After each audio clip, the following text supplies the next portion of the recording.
Technology कभी भी इस तरीके से इंसान की ज़िंदगी में अपना रोल नहीं निभा रही थी, जितना आज है। जी, लेकिन उसके खतरे भी लगातार बढ़ते चले जा रहे हैं। अब जो आप कह रहे हैं, ये मुझे तोप और लाठी की लड़ाई लग रही है। आम आदमी बहुत सीधा है, टेक्नो सेवी नहीं है, यूज़ कर रहा है वो। लेकिन जो आदमी फ्रॉड कर रहा है, उसको टेक्नोलॉजी पूरी तरीके से पता है। आप कह रहे हैं कि एक मॉड्यूल आज़माया, उसको वापस दिया, दूसरे में आ गए।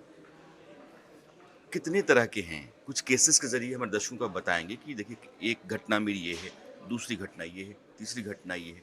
उन घटनाओं से भी हमारे दर्शक वाकिफ़ हो जाएँगे, तो बचेंगे और फिर हम आगे आपसे रास्ते पूछेंगे। देखिए आज जो मुख्य तौर पर मैं चीज़ें देखता हूँ, पोस्ट कोविड-19 एक नए प्रकरण शुरू हो चुका है। कोविड-19 की एक अतुलनीय योगदान ये रहा है कि वो हमारे जीवन में 2 चीज़ें छोड़ गया है आजीवन के लिए, एक डर और दूसरा पैनिक। हम लोग डर भी जाते हैं, हम पैनिक भी जल्दी कर जाते हैं। हुँ, साइबर क्रिमिनल्स इसी डर, इसी पैनिक को हथियार के तौर पर आज इस्तेमाल कर रहे हैं साइबर फ्रॉड करने के लिए।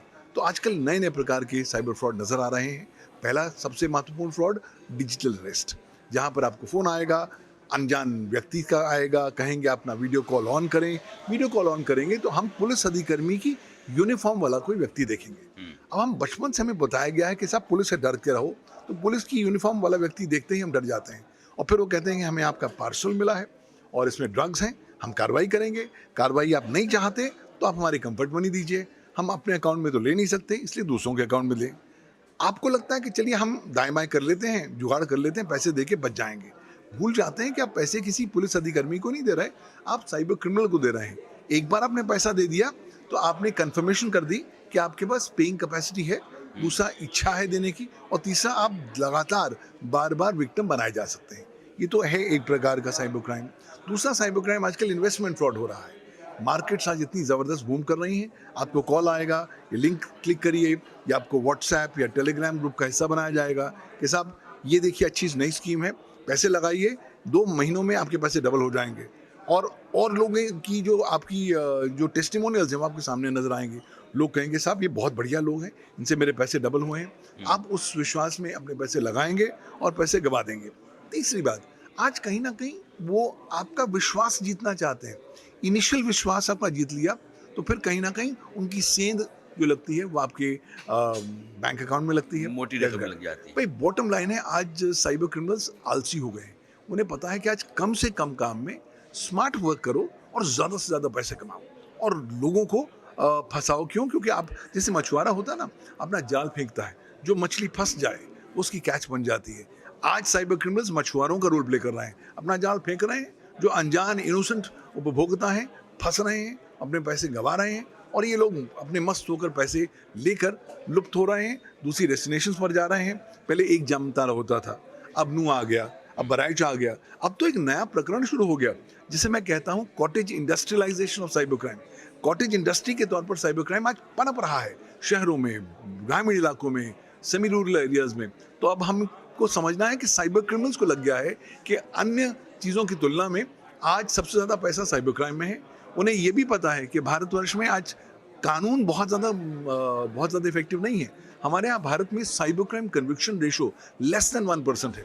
हमारे यहाँ साइबर फ्रॉड की डेडिकेटेड डेफिनेशन भारत के आईटी एक्ट में भी नहीं है, भारतीय न्याय संहिता में भी नहीं है और अगर आप दाएँ-बाएँ होकर कुछ इनडायरेक्ट प्रोविजंस में मुकदमा दर्ज भी करें, तो आपको सज़ाएँ नहीं मिलती। क्योंकि ये जो साइबर क्रिमिनल्स हैं, हम नंबर 1 अपना इलेक्ट्रॉनिक पदचिह्न मिटाते चलते हैं।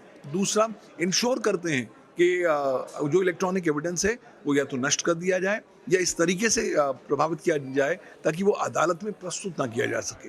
तो आजकल साइबर क्रिमिनल्स बहुत ज़्यादा शातिर हो गए हैं। अब ऐसे में सवाल ये आता है कि एक आदमी जिसके साथ ठगी हो गई, फ्रॉड हो गया, तो क्या वो अपना पैसा गँवा करके हाथ मलता हुआ बैठ जाए या फिर उसके पास कोई कानूनी विकल्प है, देख पैसा वापस पाने का? देखिए आपके पास कानूनी विकल्प हैं प्रोवाइडेड आप जल्दी से क्विकली फुर्ती से काम लें। द मोमेंट आप रियलाइज करें कि आपका पैसा गया है या आप साइबर क्राइम के शिकार हुए हैं, आपको तुरंत 2 चीज़ें करनी है। पहला कॉल करना है 1930 1930 जो राष्ट्रीय साइबर क्राइम हेल्पलाइन नंबर है। कॉल करेंगे, पुलिस अधिकर्मी उठाएँगे, पुलिस अधिकर्मियों का टाई अप बैंक्स के साथ है। वो तुरंत देखेंगे कि आपका पैसा क्या बैंकिंग चैनल में अभी है? अगर है तो उसे ब्लॉक करेंगे, तो ताकि पैसा अल्टीमेटली आपके पास वापस आ सके। दूसरा, आप ऑनलाइन रिपोर्टिंग कर सकते हैं cybercrime.gov.in पर, जो राष्ट्रीय साइबर क्राइम रिपोर्टिंग पोर्टल है। ये 2 तुरंत चीज़ें कर सकते हैं। cybercrime.gov.in जो राष्ट्रीय साइबर क्राइम रिपोर्टिंग पोर्टल है। तीसरी बात, आप वहाँ ना करना चाहें, लोकल पुलिस थाने में कर सकते हैं, अपने स्टेट पुलिस की वेबसाइट पर जाकर कर सकते हैं। बहुत स्टेट पुलिस आजकल आपको ऑनलाइन FIR रजिस्टर करने की सुविधा देती है। तीसरी और सबसे महत्वपूर्ण बात, आपने तुरंत बैंक को लिखना है। क्यों? क्योंकि अल्टीमेटली आपका कंसर्न ये नहीं है कि जो पैसा जो लेके चला गया उसको पकड़ो और उसे सजा दिलाओ। आपका कंसर्न ये है कि मेरा पैसा तो वापस आ जाए। तो अगर पैसा वापस लेना है तो उसके लिए पहले आपने रिपोर्ट करना है, और दूसरा, पहले 72 घंटे में आपने बैंक को लिखत में शिकायत देनी है। रिजर्व बैंक ऑफ इंडिया ने एक नोटिफिकेशन निकाल रखी है जिसे हम बोलते हैं जीरो लाइबिलिटी नोटिफिकेशन।